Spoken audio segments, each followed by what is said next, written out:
Losi 5T, bad gas issue solved, I hope.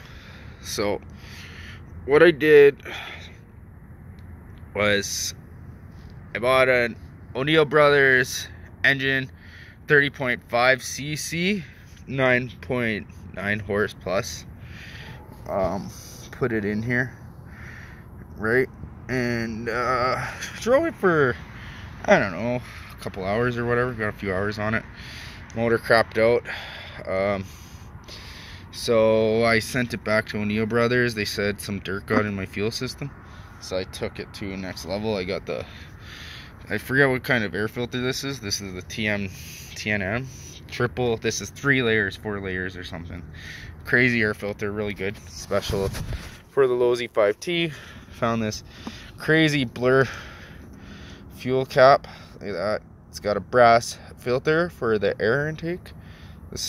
I think this fuel cap was like 60 bucks, 50 bucks. I can't even remember. But that's a really nice fuel cap. Put the high flow fuel line system on there.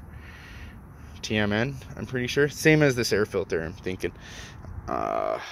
You know, I didn't really think that this would give much of a difference after I saw it, right? But you know, every little bit counts.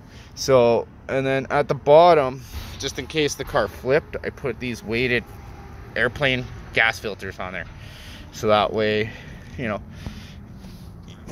the car here, let me show you guys this.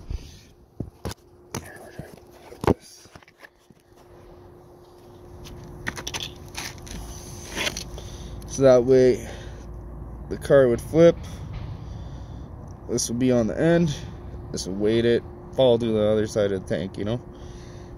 Right. Bang bang, I had one on both sides, one for the air intake, one for the fuel intake. Just, well, I don't want any dust going in there because, you know, like this car, I bought it solely for bashing, and like by the like as you guys could tell, like, I don't maintain this thing. I drive it, and the only reason why I bought the best RC car that they ever made out there, like in my opinion, like everything's so strong on this. I don't ever have any issues when I drive it. The reason why I bought this car was to bash it. You know, I had the Traxxas Revo 3.3, paid like $800 for the base model plus the controller. Back when they first came out, you know, and I'd drive it 10 minutes, I'd work on it for a couple hours. This thing, I think the first time I unboxed it, the first day I drove it more time than I ever drove my Revo. Like you guys can tell, this thing's a beast. Look at it compared to this shop vac. Ugh. It's bigger than the shop vac. If those attachments weren't on the shop vac, you wouldn't be able to know what was behind there. Monster. And you know, for people that are like thinking that this wouldn't be able to hit a jump or take some air because of its size, oh, you're wrong. It would devour the Losis or the Revos. Like the little RC cars, the 10th scale or whatever, you know. Yeah, this thing's a beast compared to that. Beast. 40 pounds of torque right here. Dual servo tray. You know, this is a Savic servo that came with it when they first made it. I just did some hot glue around it to waterproof it. I don't know if you can see that. Kind of looks like a weld. Right? These I just left the same. They said they're waterproof, so what I did was I pulled the top off, filled them full of grease and stuff like that, right? Filled the circuit boards full of grease. Got this Turtle Racing bump stop in there, so when it lands hard, my transmission smashes into that instead of breaking off. You can tell it actually works. It does its job. RCR brakes, I've never used them. Put them on, you know. Drove it without the brakes a little bit. Yeah, like the one time it did break bad well, 2 times. It's only been engine failure, and this idiot I let drive it, such a retard. Like, nobody likes the guy, you know. Ran it into a phone pole.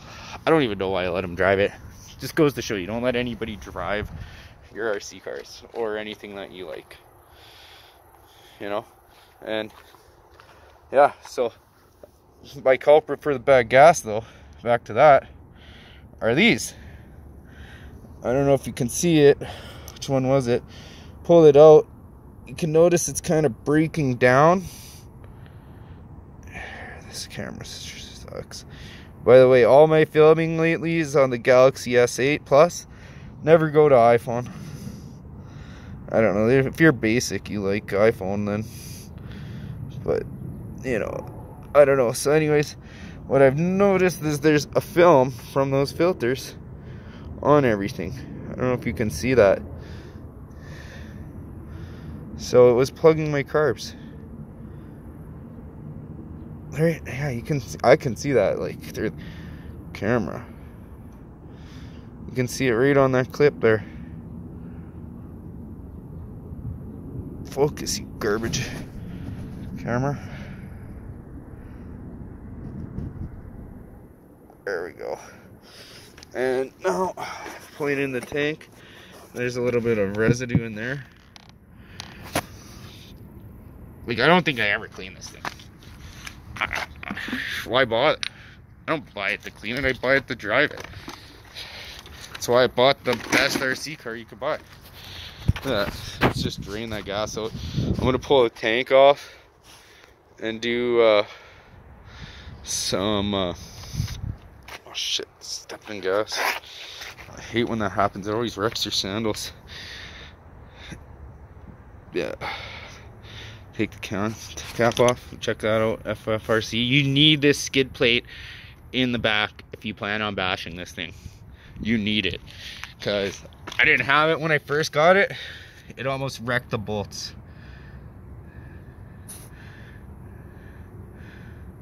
Yeah, you can see right here the steel's folding over underneath. That's from me driving without it. That's what you want in an RC car. See how the bottom of this is just flat? It's all skid plate. That way nothing's ever gonna get hung up at all. It just floats over everything. So yeah, once I get all this shit put back together, I mean stuff, pardon me you guys. Oh, all this crap put back together on this sick RC car. Yeah, oh man. I think we're gonna jump this trailer. Or maybe that van. I think the van. And let's use that piece of plywood from my trailer to jump it with. I was thinking just lean this up against it and then I'll show you guys a crazy jump. Maybe even drive that as a wall ride. It's looking pretty sweet.